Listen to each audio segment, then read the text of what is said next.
అక్క, మా అక్క అనుకున్నాను. నా కొడుకు శశాంక్ ఆఫీసులో లేడా? బూత్ బంగళాలో ఉన్నాడు. చూసినారు ఎర్రగా ఎర్రగా.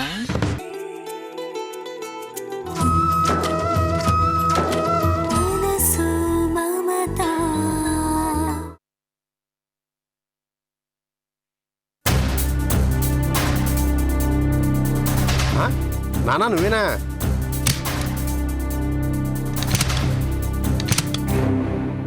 ఇంతలేటా?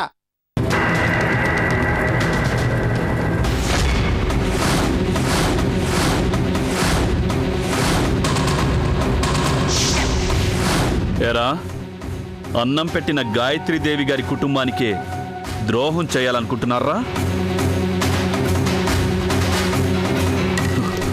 ఏంట్రా, పారిపోదామనే?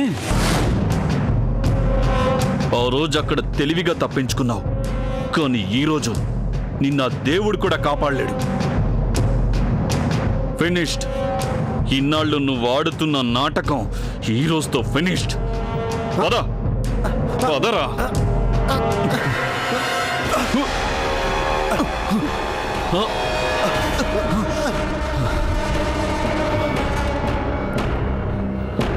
రేయ్,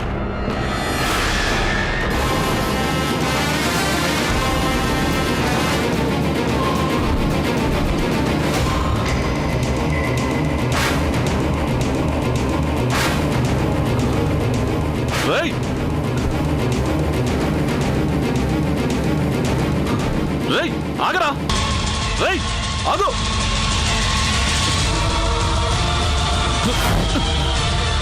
రేయ్,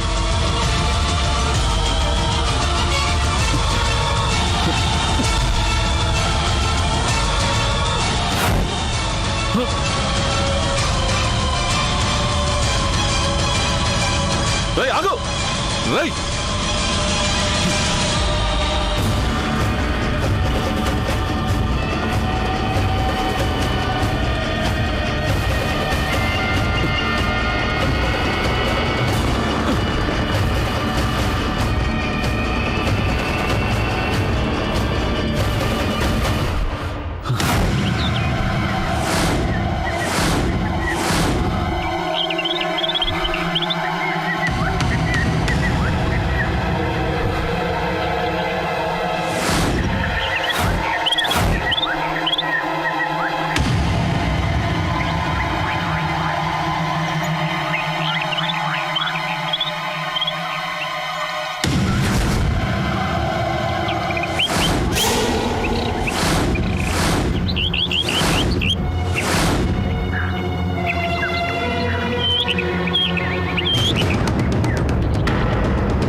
ఈ రోజుతో ఫినిష్ అయ్యేది ఆ జాతకం కాదురా, నీ జీవితం.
ఇంకా అరిటాకులు మర్చిపోయారు అంకుల్.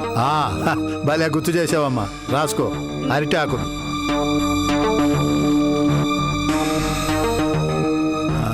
ఇంకా పంతులు గారికి తాంబూలం ఇవ్వాలి కదా, తమలపాకులు రాసుకో. కరెక్ట్. రాయమ్మా.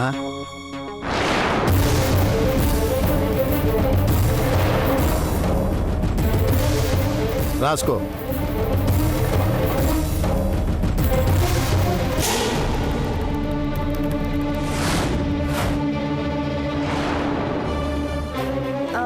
ఇంకా ఏంటి అంకుల్? గుర్తొచ్చింది, నల్ల నువ్వులు. అలాంటివన్నీ పంతులు గారు తెచ్చుకుంటారు కదా అంకుల్. అవునమ్మో. ఇంకేమైనా మర్చిపోయామో చూడమ్మా. అన్నీ రాసినట్టే ఉన్నాను అంకుల్.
శశాంక్ ఇప్పుడు చేశాడేంటి?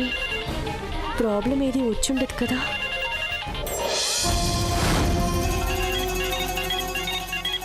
ఫోన్ రింగ్ అవుతుంది కదమ్మా, లిఫ్ట్ చేయి. హలో హలో సౌందర్య, ఘోరం జరిగిపోయింది. రాముని పొడిచేశాను. ఏంటి నువ్వు అనేది? ఏంటి ఏంటి ఎవరో ఆడదాంతో మాట్లాడుతున్నట్టు. పరిస్థితి చెప్పు. అర్థమైంది. దగ్గరలో ఎవరైనా ఉన్నారా? ఏంటి విషయం? ఇంకేంటి చెప్పేది? ఆ డ్రైవర్ గాడికి మన గుట్టంతా తెలిసిపోయింది. ఎలా?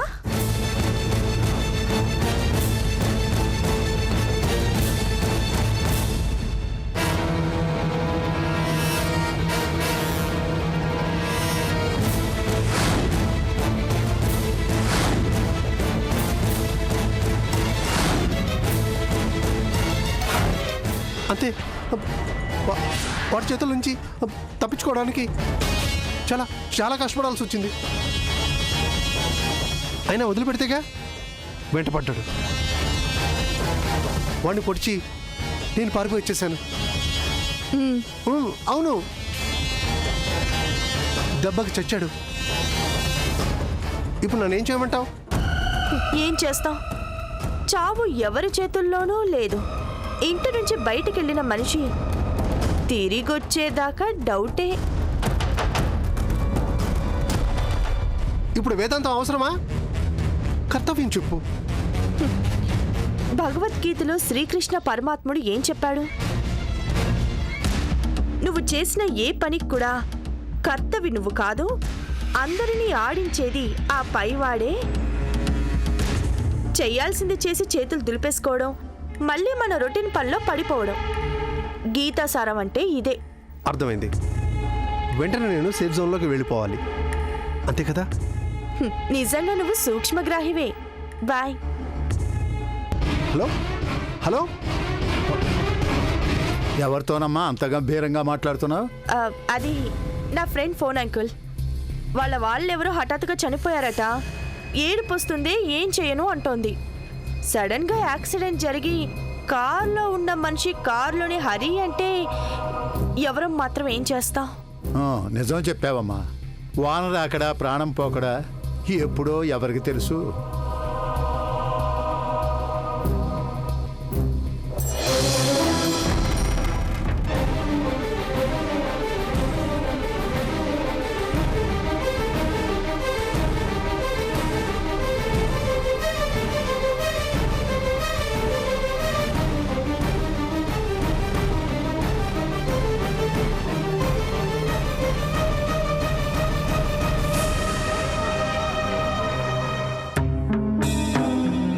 ఓ, ఎవరితను?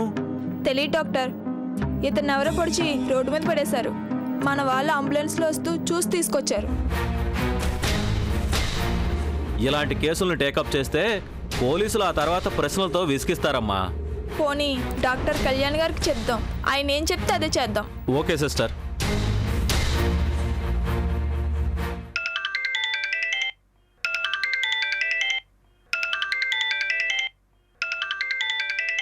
హలో హలో, డాక్టర్ కళ్యాణ్ నేను. చెప్పండి డాక్టర్. ఓ స్టాబింగ్ కేసు వచ్చింది డాక్టర్. ఎవరో తెలీదు, పాపం చాలా రక్తం పోయింది. మై గాడ్, ట్రీట్మెంట్ మొదలు పెట్టారా? లేదు డాక్టర్, స్టాబింగ్ కేసు కదా, తర్వాత పోలీసులతో ఏదైనా ప్రాబ్లం వస్తుందేమోనని. డోంట్ వరీ, అదంతా నేను చూసుకుంటాను. ముందు పేషెంట్ని కాపాడండి. మనిషి ప్రాణాల కన్నా ఏ రూల్స్ ముఖ్యం కాదు. అలాగే డాక్టర్. సిస్టర్, పేషెంట్ని ఆపరేషన్ థియేటర్కి తీసుకువెళ్ళండి. అలాగే డాక్టర్.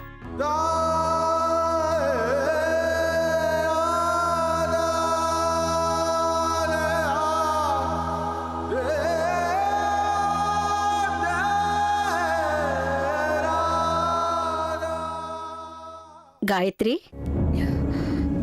ఏమైందమ్మా అలా ఉన్నావు? ఏం లేదు, బాగానే ఉన్నాను. ఏమత్తయ్యా, ఏమైనా కావాలా? అవునమ్మా, చాలా రోజులైంది నీ చేత్తో చేసిన సేమియా పాయసం తినాలనుంది. నీకు వేరే పనేం లేకపోతేనే. ఓ, ఈ మాత్రానికేనా? 10 నిమిషాల్లో చేసి పెడతాను. చిన్నమ్మగారు, తమ చేత్తో పాయసం చేస్తే అమృతమే. నాకు కూడా కొంచెం. సరే.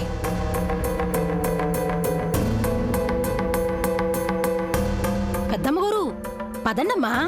గాయత్రమ్మ గారు చేయబోయే పాయసం తలుసుకుంటే నోరు ఊరిపోతుంది కాదేటి. పదండి పదండి పదండమ్మా.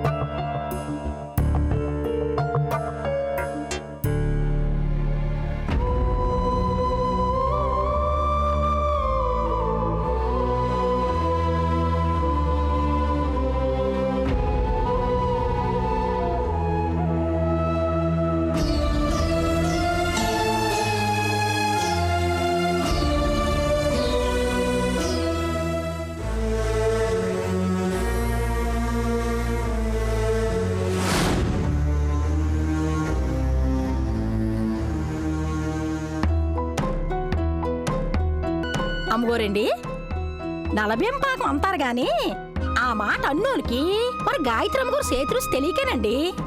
లేకపోతే సామెత మారిపోయేది కాదేటి. నోకాలు, నిన్ను కదిలిస్తే చాలే కబుల్ల పుట్టవి. మరి ఏటనుకున్నారు అమ్మగారు? ఈ నూకలం మాట్లాడడం మొదలెడితే శివరాత్రి నుంచి సంక్రాంతి వరకు శుద్ధిరే కాదేంటి? అదే పెద్ద అయ్యగారు, మాట్లాడితే నోటి ముచ్చలు రాలిపోతాయి అన్నట్టు అలా కూకున్నారేటి? ఏం లేదు.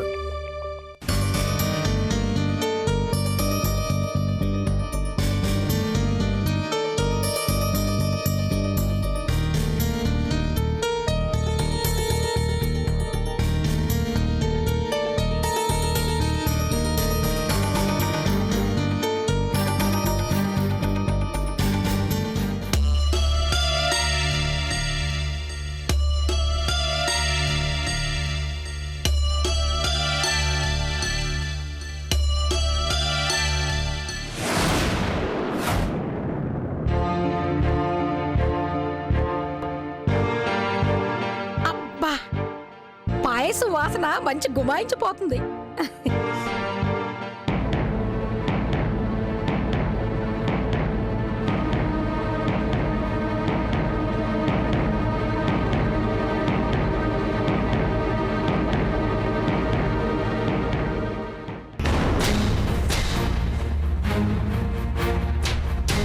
గాయత్రి, ఇది నువ్వు చేసిందేనా? ఏమైంది అత్తయ్య? బాలేదా? అంటే బాగానే ఉంది కానీ ఇది వరకటి రుచి మాత్రం రాలేదమ్మా. ఎందుకు వస్తుంది? ఇదివరకటి మనిషి అయితేగా. మీరు మనసు పెట్టి చేసినట్టు నేరమ్మా. ఇదివరకు మీరు పాయసం చేస్తే 100కి 100 పాలు అన్నట్టు, కానీ మరి ఇప్పుడు 0 మార్కులు. మేడం, నన్ను ఇన్స్పెక్టర్ గారు పంపించారు. ఇన్స్పెక్టర్ గారా? దేనికి? మీ కారు తాళాన్ని ఇచ్చిరమ్మని పంపించారు. మా కారు తాళాలు ఇవి ఇన్స్పెక్టర్ గారి దగ్గర ఎందుకున్నాయి? మార్కెట్ దగ్గర పొద్దున్నుంచి ఓ కారు రోడ్డు పక్కనే ఆగి ఉందమ్మా. ట్రాఫిక్ టైం కదా, మా ఇన్స్పెక్టర్ గారికి అనుమానం వచ్చి చూస్తే కారు తాళాలు కారులోనే ఉన్నాయి, డ్రైవర్ మాత్రం పత్తాలేడు. కారు నెంబర్ని బట్టి ఎంక్వైరీ చేస్తే అది మీ కారని తెలిసింది. అందుకే చలానా రాయకుండా తాళాలు ఇచ్చిరమ్మన్నారు. ఓ, థ్యాంక్ యూ. ఉంటా మేడం.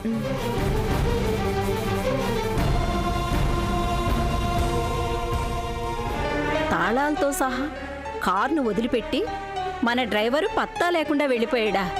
ఎంత నిర్లక్ష్యం! నిర్లక్ష్యం అని మెల్లగా అంటారేటమ్మా. ఏదో కూడా కారు ఒట్టుకుపోతే ఏటైపోయేది? కారుతో సహా డ్రైవర్ ఉడాయించాడని కంప్లైంట్ ఇవ్వాల్సి వచ్చేది. చచ్చి, అందుకే ముక్కు ముఖం తెలియని వాళ్ళని పనిలో పెట్టుకునే ముందు 1కి 10 సార్లు ఆలోచించుకోవాలని చెప్పేది. మన అదృష్టం బాగుంది కాబట్టి సరిపోయింది, లేకపోతే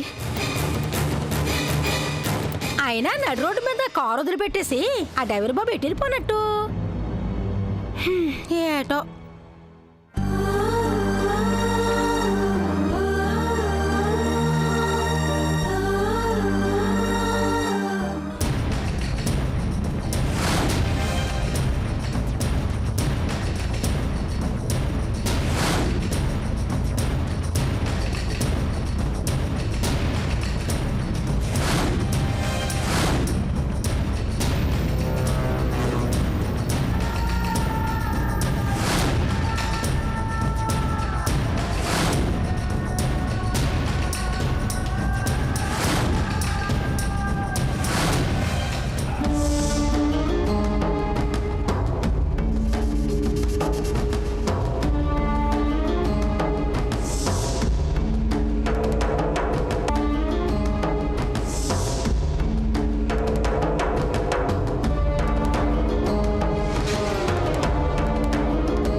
అమ్మగారు, ఇక్కడ చలిగా ఉంది, లోపలికి రండమ్మా. పర్వాలేదు, నేను తర్వాత వస్తాను, నువ్వు వెళ్ళు. ఏటో సాయంత్రం నుంచి చూస్తున్నాను, తమరి నోకంలోనే నేరు. ఏటైపోయినదమ్మా? ఏం లేదు, కాసేపు ఉండొస్తాను, నువ్వు వెళ్ళు.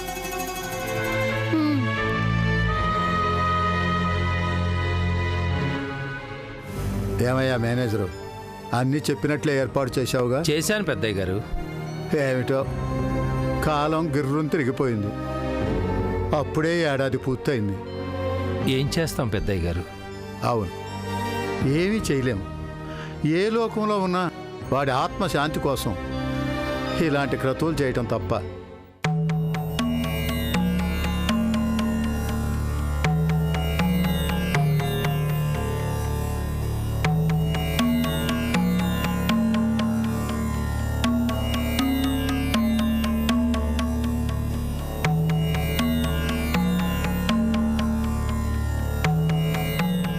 రేపటికే అన్ని ఏర్పాట్లు చేయించాను. దేనికి? దేనికా? రేపు ఆదిత్య సంవత్సరీకం. అది కూడా మర్చిపోయావా? మేడం గారు ఎలా మర్చిపోతారయ్యా? మీరు చెప్పిన లిస్టు ప్రకారం అన్నీ తేవటానికి మేడం గారే నాకు డబ్బు కూడా ఇచ్చారు. అన్ని ఏర్పాట్లు దగ్గరుండి చూడమని చెప్పారు. ఏంటి కవరింగా? కవరింగులు కలరింగులు నాకు అలవాట్లేదు. మరి అంకుల్ చెప్తుంటే దేనికి అని అడిగితే ఏంటి అర్థం? ఏమిటి అంటే ఇక చేయాల్సింది ఏమీ లేదు అని అర్థం. పద్ధతి ప్రకారమే అంతా సక్రమంగా జరుగుతుందని దాని తాత్పర్యం అమ్మా. ప్రథమ సంవత్సరీకం ఏ చిన్న లోపం కూడా జరగకూడదు. అర్థమైందా? అలాగే మావయ్య.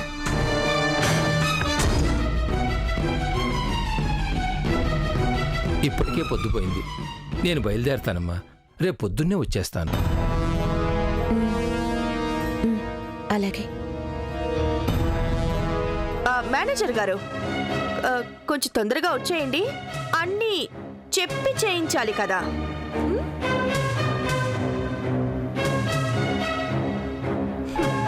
ఆగు.